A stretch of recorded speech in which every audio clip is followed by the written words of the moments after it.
Mike Hassler, a work-based learning specialist for the Washington County School District. And so real fast, let's just watch a video and kind of see what we've been doing. We're currently working with over 115 employers, but these are just experiences from 3 of the employers inside this county.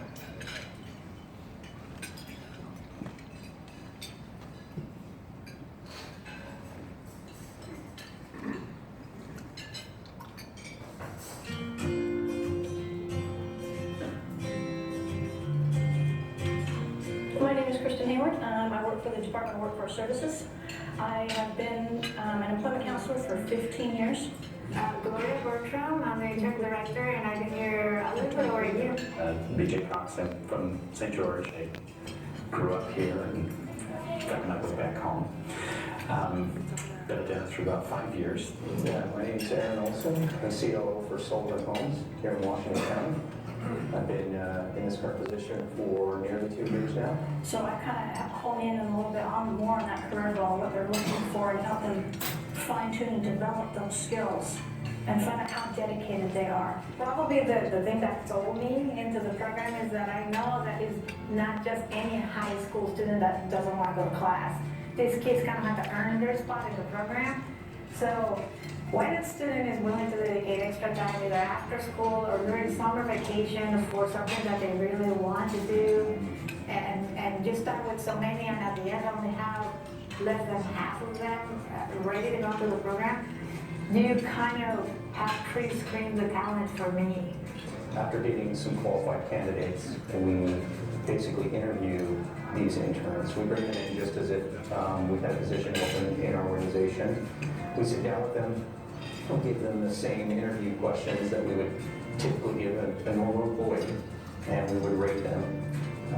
They have to meet certain criteria, the same criteria that our employees would meet, and we hammer out a schedule. And if it's the right fit for their team, then we offer an internship to that candidate. She interviewed very well. Had all the right answers. but yeah, I never felt any pressure to hire Ruby at all. It was just the same as how I conduct any other interview. She doesn't have her phone out. She's very driven. She's here on time every time she's supposed to be here. If she's going to be gone, she will let me know ahead of time. A very, very responsible employee. She's an administrative clerk. She wanted to work in an office. She just wasn't sure what she wanted to do. And at the end of the internship, we actually ended up hiring her because she was doing such a wonderful job for us. Then we had another one that was interested in digital media. And we also ended up hiring him at the end of the internship. He still works for us. Our first intern, I think this is an exceptional candidate. She's one of the highest rated, I should say, highest GPA in our class. Just exceptional knowledge technically, and had a real professional approach to people. When we brought her in, the turnaround time in terms of teaching her was very minimal, maybe about a month's worth of time. And then she became part of the team, and she actually excelled to such a degree that was shortly into the internship. I offered her a job both in the summer or anytime in the future she wanted to come back to Sullivan Homes.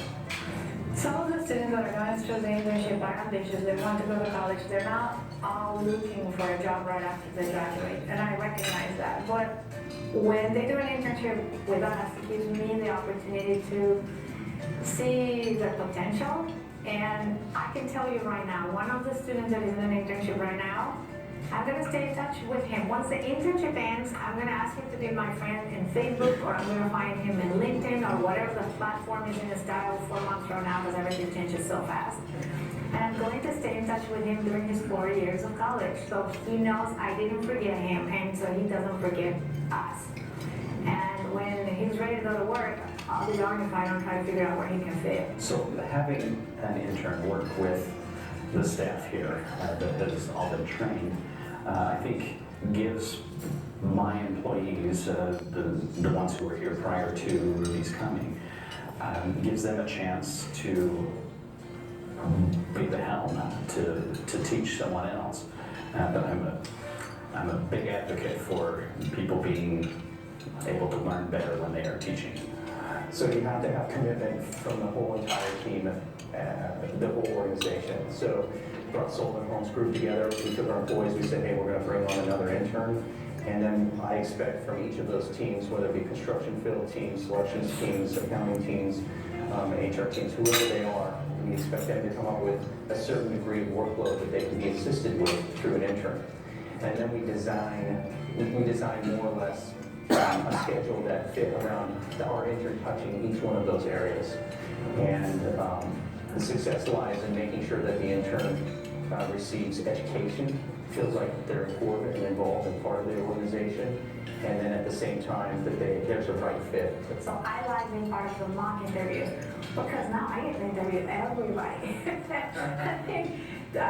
One of the main things that we have, he wasn't even in the radar for an opening with us. But after doing the mock interviews, I saw a talent pool. I said, this one match, this one doesn't. This one wanted to, ain't gonna happen. And this one wasn't even thinking about us. But I'm gonna reach out to him and say, hey, what do you think about student weight there? So the employers become partners. Whether it's in the mock interview, whether it's helping with some of the training, a resume review, or whatever it is, then you get to be more part of the process. And it's frankly indirect recruiting too, so there's a gain on it. I was searching at the time for opportunities to bring both high school and Dixie ATC students into the Sullivan Homes culture and into our organization. And again, the reason why we were looking for that is because we feel like there is a shortage of talent in this community, and especially in our industry, and we wanted to organically train some talent and build a relationship with them. Hopefully some of them would stick with us over the long term. So again, another thing that Sullivan Homes tries to do in our community is give back. And this is one way that we have to give back to our communities is take the next generation coming up and provide them exceptional educational opportunity. Appreciate Washington County School District and the time and resources they put into staff and their employees that they can make a program available for a community like this.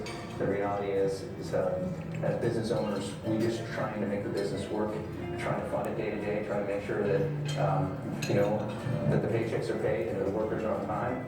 Ultimately, to have a resource as internship coordinators and those employees that help us out, there's just no other way. I think that we'd be able to get the quality of interns that we've been able to get so far.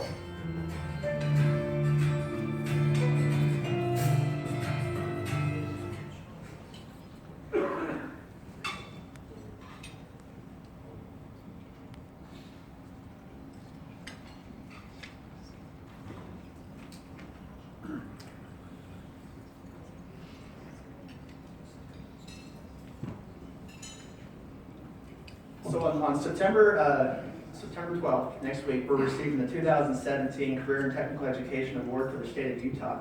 And it's the Washington County area that's receiving that.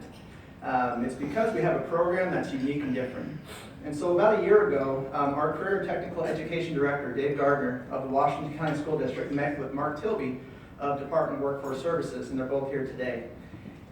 Dave loved how connected Mark was to the employers of Washington County. This connection inspired Dave to change the way that we do business and connect our students to the work-based learning experiences outside the classroom. And so since then, I've met with over 100 employers in various settings, such as focus groups, chamber meetings, one-on-ones, to develop a program that benefits the employers. And from that program, a lot has happened. The WASH K-12 internship program has been born. It's its own kind in the state of Utah. It's being watched by a lot of people up in Salt Lake, and there's certain counties we're starting to replicate what we're doing and why it's different. On each of your tables, we're not going to get into it today, but there is a sign-up sheet where we can just meet individually and just talk about outside-the-box thinking. What are your needs and how can we help? And so if you want to go ahead and sign up for that today, you can, and I can contact you. It's just the sign-up sheet with the school district logo on it. So the secret to our success is obviously it's listening to the employers and being willing to adapt. And so my personal success in this program has come from having such a great and powerful leader in Dave Gardner, who has empowered me to go out and meet with the industry and then make changes and obviously meet your needs, not so much just what do we want. And so as the employers have spoken, we've changed, adapted, and overcome. And so believe it or not, connecting these qualified students to the employers is kind of related to the art of fishing. And so I love fishing, and there's a lot of stuff that we're doing that kind of relates. And so here's just quick for fun, the top 10 things about how fishing just kind of relates. So number 10, the more lines you have in the water, the better chance you have of catching something. Number 9, how far you cast doesn't matter as much as where you cast. Number 8, if you see someone catching fish, find out what they're doing and what they're using for bait. Number 7, not all fish are keepers, and I can promise you that. Number 6, just because you have all the attire and the equipment doesn't mean that you're ready to go catch anything. Number 5, fish bite for different reasons: hunger, anger, habit, instinct. Number 4, maybe it's not the bait, but how you're presenting it. Number 3, different types of fish live in a community, and when you understand their relationship with each other, you have a better chance of catching what you want. Number 2, you won't catch anything unless you have a line in the water. And number 1, if you guys like to fish, tell me to think about this, but the number 1 thing I've learned is that one idiot can ruin fishing for everybody. Who agrees with that one, right? And so that was compliments of Thompson Advertising. But also, it took me back to an article I read back in 2002, where it was Dallin Oaks, and he said that you're only fishing when the line is in the water. Like, you can love to go to the fish, but think about the travel, get your line set, and get everything that's going, all the time that you're actually wasting. And so you're truly only fishing when your line's in the water. Now, what's cool about Washington County is we have plenty of streams and also lakes or reservoirs. And our program right here is just one reservoir that you can fish from.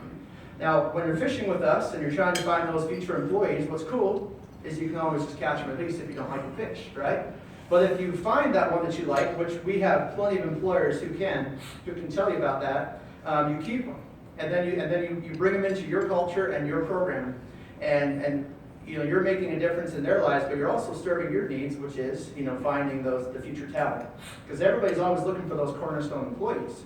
And so we are just merely one reservoir in this entire county you guys can start fishing from. And so that's why I say, if you have any questions, you are more than welcome to reach out to me. This website here, we have a unique partnership where the employers tell us what they need. We obviously locate the students who meet your criteria, and then we house our workshops over at Department of Workforce Services because they're already teaching workshops. Now, what we're doing over there is a little bit different than what DWS normally does, and so they've been willing to kind of step outside their zone a little bit, and they're teaching what the employers have told us they want to be taught. And so that's being done right now. And then once those students complete the program, then of course you guys have the chance to, your companies have the chance to interview and select talent. So we're not just promoting one business or one company, but we're just saying this is an opportunity, and we have a lot of individuals who are obviously taking advantage of it here in Washington County. And so I encourage you, if you'd like to go ahead and let me know, and we can work something out that way. But our program, like I said, is a little bit different. And so I can come to your place of business, or you can come to mine, either one, and we can talk about the development process, what you guys would like to do, what you're thinking, and we can start fishing together. And it's like I say, at the end of the day, if you don't like the fish you caught, just put it right back. And so there's no contracts or commitment to what we're doing.